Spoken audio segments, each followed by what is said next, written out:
Selamat siang, jumpa lagi dengan Denok Ayu Novel. Bagaimana kabar sobat semua? Sebelum kita mulai cerita ini, ayo silakan subscribe, like, komen, share dan nyalakan loncengnya untuk mendapatkan notifikasi terbaru ketika Mimin upload videonya. Bab 938 Penguasa Dunia.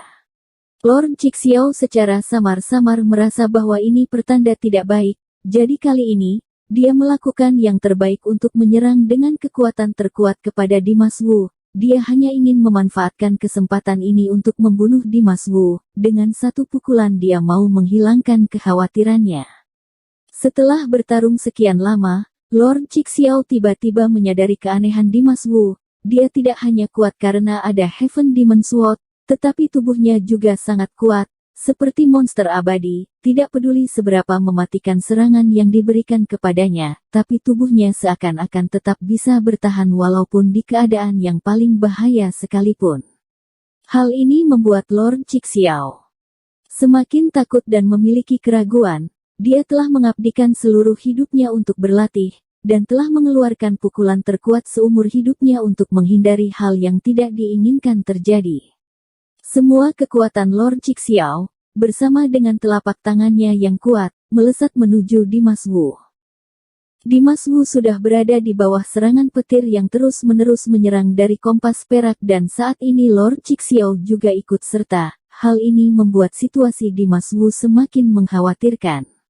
Tao Ti yang menyaksikan pertempuran ini, hampir menghentikan detakan jantungnya. Dia melihat Dimas Wu menderita sambaran petir yang tidak ada habisnya. Melihat tubuh Dimas Wu menjadi sangat menyedihkan, dia benar-benar mengkhawatirkan Dimas Wu. Tepat pada saat ini, Lord Cixi maju dan mengeluarkan pukulan yang sangat kuat kepada Dimas Wu. Tao Ti menahan napasnya, dia begitu khawatir hingga semua bulunya terangkat. Tetapi pada saat bahaya ini, Dimas Wu tetap tidak mengubah posisi tubuhnya maupun keadaannya. Dia masih terbang di langit dan membiarkan petir serta kilat itu terus-menerus menyerangnya. Dia tampaknya benar-benar tidak peduli terhadap telapak tangan yang kuat dari Lord Cixi. Namun, roh jahat di sekelilingnya terus bergalir semakin banyak. Roh jahat hitam yang menutupi penglihatan matanya menjadi semakin tebal. Saat telapak tangan Lord Cixi mencapai dirinya, tubuh Dimas Wu tiba-tiba mengeluarkan suara ledakan yang tumpul. Seolah-olah ada sesuatu yang meledak di tubuhnya, kemudian, sebuah gelombang muncul dari tubuhnya. Kekuatan mengerikan di telapak tangan Lord Cixi menghantam gelombang itu, tapi kekuatan yang seperti batu besar di lautan itu langsung tenggelam ke dalam gelombang itu, tanpa sedikit pun melukai Dimas Wu. Menghadapi pemandangan aneh ini, Lord Cixi sangat terkejut hingga dia ingin terbang. Bagaimana mungkin kekuatan di dalam tubuh Dimas Wu bisa mengeluarkan gelombang kekuatan seperti ini? Bagaimana mungkin telapak tangan yang dikeluarkan dirinya tidak mempengaruhinya sama sekali? Bagaimana ini bisa terjadi? Lord Cixi tidak dapat mempercayainya. Matanya bersinar, kekuatan yang lebih besar melonjak di tubuhnya. Dia tidak mau mengalah, dia langsung mengeluarkan tinjunya menuju Dimas Wu. Mata gelap Dimas Wu tiba-tiba mengeluarkan amarah. Dia membuka bibirnya dan mendengus dengan dingin, pergi. Satu kata, nyaring dan kuat, dan dapat menghancurkan awan. Saat suara Dimas Wu terdengar, gelombang di sekitarnya menjadi semakin banyak, seolah-olah langsung berubah menjadi lautan yang sedang mengamuk, tiba-tiba bergelonjak, seperti tanah longsor dan tsunami, semuanya di luar kendali. Tinju dari Lord Cixi langsung dikalahkan oleh lautan yang sedang mengamuk itu. Lautan yang melolong bergoyang dengan liar, menjatuhkan Lord Cixi. Lord Cixi terbang terbalik di langit seperti bola meriam, kemudian jatuh dengan keras. Tao Ti yang melihat pembalikan keadaan yang mengejutkan ini, jantungnya berdetak dengan kencang. Di matanya, ada kilatan cahaya tidak percaya. Sekali lagi dia melihat keajaiban dari diri Dimas Wu, hal ini membuatnya sangat bersemangat dan gembira. Adapun Lord Cixi, dia jatuh dari langit ke atas tanah dengan kecang, dia merasa sangat terkejut, tubuhnya seakan-akan hancur oleh karena rasa sakit, namun hatinya lebih merasa kaget, Bagaimana mungkin dia bisa menyangka bahwa Dimas Wu masih bisa begitu kuat ketika dia sudah menerima serangan kompas perak secara terus-menerus. Bahkan dirinya memanfaatkan situasi tersebut untuk melakukan serangan diam-diam. Dia tidak hanya gagal membunuh Dimas Wu, tapi dia juga terluka parah dan menderita kekalahan yang menyedihkan. Lord Cixiao tidak bisa menerima hal ini. Hatinya penuh dengan perasaan bingung dan perasaan sangat tertekan. Dimas Wu tidak peduli dengan sikap dan pikiran Lord Cixiao. Setelah menyingkirkan Lord Cixiao, dia kembali terdiam lagi. Roh jahat di matanya melonjak, kekuatan iblis di sekitarnya terus bergerak, petir dan kilat menyambarnya dengan terus-menerus, seolah-olah selamanya tidak akan berhenti. Perlahan-lahan, tubuh Dimas Wu dalam beberapa waktu itu mengalami perubahan, dapat terlihat cahaya keemasan Heaven Demon Sword memudar, kulitnya tidak pecah-pecah lagi, malahan, seakan-akan sebuah cahaya busur muncul terus tersebar di setiap inci kulitnya, bahkan di pandangan matanya, ada busur listrik yang menyebar. Pada saat ini, tubuh Dimas Wu tampaknya seperti tubuh yang membawa listrik, kekuatan petir tidak terkalahkan yang disambar oleh kompas perak itu tampaknya telah diserap oleh tubuh Dimas Wu. Tubuh Dimas Wu yang berkedip dengan cahaya busur listrik memiliki roh jahat yang kuat dan terus mengelilinginya. Seluruh tubuhnya menjadi sangat berbeda. Sedangkan kompas perak, cahayanya semakin redup, kekuatan petir yang dipancarkannya semakin lemah, perlahan-lahan dia menjadi lemah. Di bawah serangan yang tidak berhenti itu, kompas perak tidak hanya gagal mengalahkan Dimas Wu, tetapi malah membuat Dimas Wu lebih kuat dan benda itu malah menjadi semakin lemah. Bisa dibilang Dimas Wu diberkati oleh Tuhan, mendapat berkah karena masalah. Dia tidak hanya selamat dari serangan kompas perak yang dapat menghancurkan dunia itu, tetapi juga menyerap kekuatan petir yang dipancarkan oleh kompas itu untuk membuat tubuh menjadi memiliki listrik, kekuatan tubuhnya menjadi jauh lebih kuat. Lord Cixiao terbaring di atas tanah, melihat pemandangan ini, dia hampir meledak karena marah.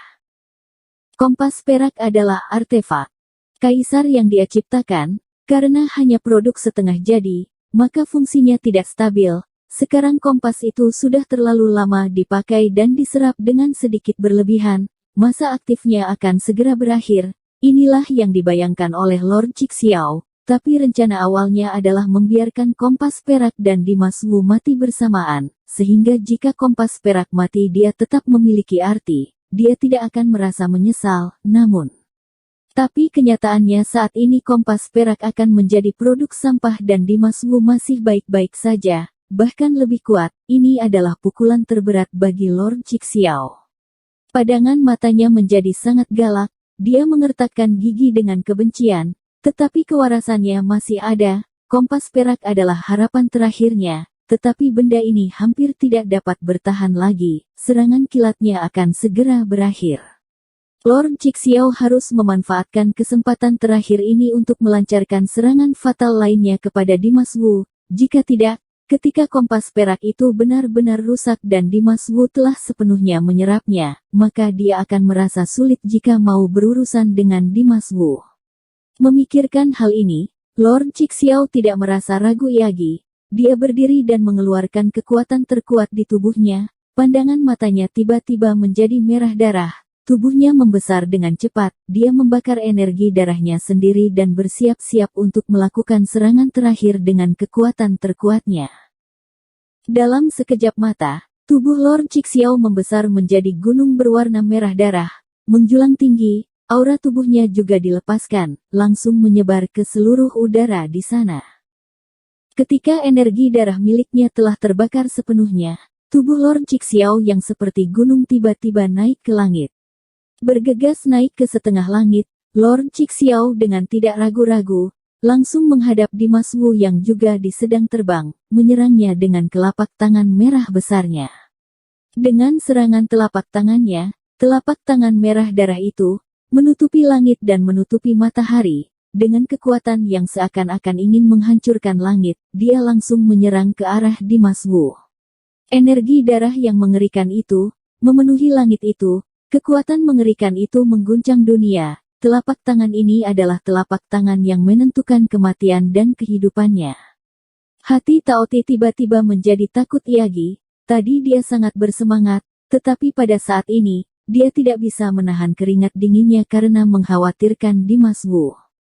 Tetapi Dimas Wu sendiri tetap tenang, seolah-olah dia tidak memerhatikan telapak darah yang mengerikan ini. Dia seperti orang di luar keadaan ini, tidak tanggapan atau tindakan apapun dari dirinya. Namun, tepat ketika telapak tangan merah darah dari Lord Cixiao hendak mengenai Dimas Wu, raungan besar itu tiba-tiba terdengar dari langit. Kemudian, kekuatan iblis yang tidak terkalahkan berkumpul di depan Dimas Wu, berubah menjadi gelombang sihir yang bergolak. Gelombang itu bergerak naik ke langit, memenuhi langit itu. Satu gelombang menguasai satu gelombang lainnya, satu gelombang lebih kuat dari satu gelombang lainnya. Gelombang roh jahat yang agung, menelan energi langit dan bumi, mengamuk menuju ke arah Lord Cixiao. Telapak tangan merah darah dari Lord Cixiao bertemu dengan gelombang sihir yang bergelonjak datang, langsung tersapu, runtuh di setiap bagiannya, tenggelam dalam gelombang sihir.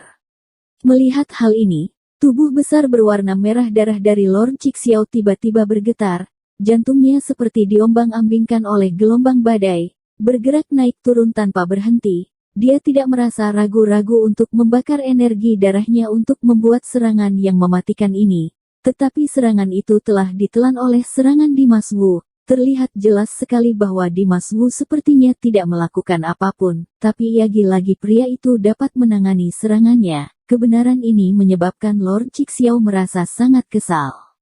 Dia sangat marah dan dengan putus asa, kemudian dia meningkatkan semua energi di tubuhnya ke tinjuan di tangan kanannya. Dengan cepat, dia tiba-tiba seperti monster kuno yang terbangun setelah tertidur selama ribuan tahun, menyerang dengan tinjuan besar yang kuat.